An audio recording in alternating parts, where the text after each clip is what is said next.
Hello everyone, welcome back to our YouTube channel Education Candle. मेरा नाम है अंजलि शर्मा और आज हम देखेंगे कैरेक्टरिस्टिक्स ऑफ डायनेमिक प्रोग्रामिंग। तो चलिए स्टार्ट करते हैं। हमारे डायनेमिक प्रोग्रामिंग अप्रोच में दो कैरेक्टरिस्टिक्स हैं जो बहुत ही मेन हैं, जिनको यूज करके ही हम अपनी डायनेमिक प्रोग्रामिंग से किसी भी प्रॉब्लम को सॉल्व करते हैं। तो ये जो दो हमारे पास कैरेक्टरिस्टिक्स होती हैं मेन, वो होती है एक ऑप्टिमल सब स्ट्रक्चर और दूसरी होती है ओवरलैपिंग सब प्रॉब्लम। ये जो है दोनों ही कैरेक्टरिस्टिक्स जब हमने अपनी प्रीवियस वीडियो में एग्जांपल से देखा था कि डायनामिक प्रोग्रामिंग कैसे काम करती है, तब हमने वहां पे इन दोनों को ही अप्लाई किया था। इनको एक बार देख लेते हैं तो आपको याद आ जाएगा कि ये क्या होती है। सबसे पहले हम देखेंगे कि ऑप्टिमल सबस्ट्रक्चर क्या होता है। ऑप्टिमल सबस्ट्रक्चर आपके डायनेमिक प्रोग्रामिंग में एक ऐसी प्रॉपर्टी होती है जो कि आपको अलाउ करती है किसी भी कॉम्प्लेक्स प्रॉब्लम को सब प्रॉब्लम्स में डिवाइड करने के लिए। ठीक है, एग्जाम्पल से समझते हैं।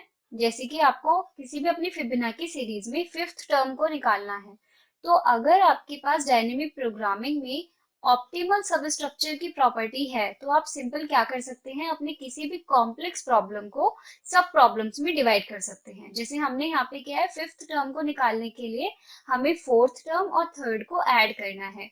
ऐसे ही फोर्थ को निकालने के लिए थर्ड और सेकंड को ऐड करना है। तो हमने यहाँ पे क्या किया, अपने कॉम्प्लेक्स प्रॉब्लम को उसके सब प्रॉब्लम्स में डिवाइड कर दिया। ठीक है, यही प्रॉपर्टी है आपकी ऑप्टिमल सब स्ट्रक्चर की। बाद में क्या होता है, जो भी आपके ऑप्टिमल जो भी आपकी सब प्रॉब्लम्स थी, आप जब उनका ऑप्टिमल सॉल्यूशन निकाल लेते हैं, तो अब हम उन सॉल्यूशन को, जितने भी हमारे ऑप्टिमल सॉल्यूशन निकल के आए हैं सब प्रॉब्लम्स के, उनको आप कंबाइन करके अपना जो कॉम्प्लेक्स प्रॉब्लम है उसका सॉल्यूशन निकाल सकते हैं। ठीक है, यहाँ पे आपका क्या फायदा हो जाता है इस प्रॉपर्टी को यूज करने से, आपको जो भी टर्म है उसको बार बार से रिपीट नहीं करना होता, उसको किसी भी एक कोड को बार बार से आपको इटरेट नहीं करना पड़ता। आप सिंपली एक बार उसको इटरेट करके अपने पास रख सकते हैं, उसका रिजल्ट स्टोर कर सकते हैं और बाद में जब वो यूज होगा तो आप उसको क्या कर सकते हैं, कंबाइन करके अपना आंसर निकाल सकते हैं। ठीक है, तो यहाँ पे क्या है, ऑप्टिमल सबस्ट्रक्चर का मेन फायदा क्या है कि आपको किसी भी अपनी मेन प्रॉब्लम को डायरेक्टली सॉल्व करने की जरूरत नहीं है। आप उसके छोटे छोटे पार्ट्स निकालिए और उनको सॉल्व कर लीजिए। ठीक है, ये होती है आपकी ऑप्टिमल सब स्ट्रक्चर। ये आपको नोट्स दिए हुए हैं, आप इजीली इसको बना सकते हैं, जब आप लिखेंगे तो आपको सब समझ आ जाएगा। ठीक है, तो ये हो गया आपका ऑप्टिमल सब स्ट्रक्चर जो आपको अलाउ करता है अपनी कॉम्प्लेक्स प्रॉब्लम को छोटे छोटे सब प्रॉब्लम्स में डिवाइड करने के लिए। नेक्स्ट आपकी कैरेक्टरिस्टिक्स आती है ओवरलैपिंग सब प्रॉब्लम। ओवरलैपिंग सब प्रॉब्लम प्रॉपर्टी जो होती है, ये आपको अलाउ करती है कि जब भी आपने अपनी सब प्रॉब्लम्स को छोटे छोटे पार्ट में डिवाइड किया है और उनका जो सॉल्यूशन है वो रिपीट हो रहा है, तो आप सिंपली क्या कर सकते हैं, उसको दोबारा से इटरेट करने की बजाय डायरेक्टली यूज कर सकते हैं। एग्जाम्पल से देख लेते हैं।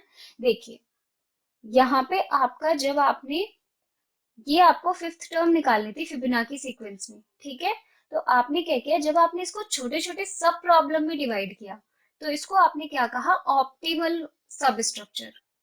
ठीक है, इसको आपने कहा ऑप्टिमल सब स्ट्रक्चर। लेकिन आप यहाँ पे देखेंगे कि आपका जो F3 टर्म है वो यहाँ पे भी यूज हो रहा है और F3 टर्म यहाँ पे भी यूज हो रहा है। तो अब आपने क्या किया, जैसे ही आपने इसको सॉल्व करके इसका जो रिजल्ट है उसको कहीं पे स्टोर कर लिया, इसके रिजल्ट को, तो अब आप यहाँ पे सिंपली क्या करेंगे कि जब ये सेम टर्म यहाँ पे रिपीट होगी, तो आप इसको दोबारा से पूरा का पूरा कोड को इटरेट करने की बजाय सिंपली जो इसका रिजल्ट आया था उसको उठा के यहाँ पे रख सकते हैं। ठीक है, ये जो आपकी प्रॉपर्टी होती है जहां पे क्या हो रहा है, आपका सेम टर्म सेम सब प्रॉब्लम आपकी बार बार रिपीट होती है, इसको हम क्या कहते हैं, ओवरलैपिंग सब प्रॉब्लम। ठीक है, मतलब कि आपका जो प्रॉब्लम है वो ओवरलैप कर रहा है, एक बार आ गया फिर दोबारा से वही आ रहा है। ठीक है, तो दोनों में डिफरेंस पता चल गया।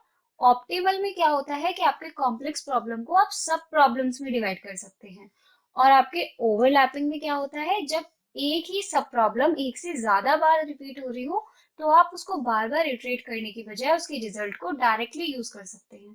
ठीक है, ये होती है आपकी कैरेक्टरिस्टिक्स ऑफ डायनेमिक प्रोग्रामिंग। जैसे कि यहाँ पे समझाया भी हुआ है आपको, फिबोनाची सीक्वेंस में अगर आपको FN निकालना है, तो हमें क्या करना होता है, पिछले के दो टर्म जो होती है उनको ऐड करना होता है। यानी कि n-1 और n-2 को आप ऐड करेंगे तब आपको FN मिलेगा। ऐसे ही आपको FN-1 निकालना है, तो आपको क्या करना होगा, इससे पहले की जो दो टर्म है उनको ऐड करना होगा, यानी कि n-2 और n-3 को। n-2 निकालने के लिए फिर 2 टर्म पीछे जाएंगे, n-3, n-4। तो यहाँ पे आप देख रहे हैं कि ये जो आपके टर्म्स हैं ये बार बार रिपीट हो रहे हैं। ठीक है, n-2 है, यहाँ पे आपने एक बार n-2 निकाल लिया, लेकिन जैसे ही आप यहाँ पे आपको दोबारा n-2 निकालना पड़ गया। ठीक है, यहाँ पे n-3 है, आपने n-3 यहाँ पे एक बार निकाल लिया, लेकिन जब आप यहाँ पे आए तो आपको दोबारा से इसको अप्लाई करना पड़ गया। तो यहाँ पे क्या होता है, आपको एक ही सीक्वेंस को बार बार फॉलो करना होता है, बार बार उसी कोड को आपको रिपीट करना है।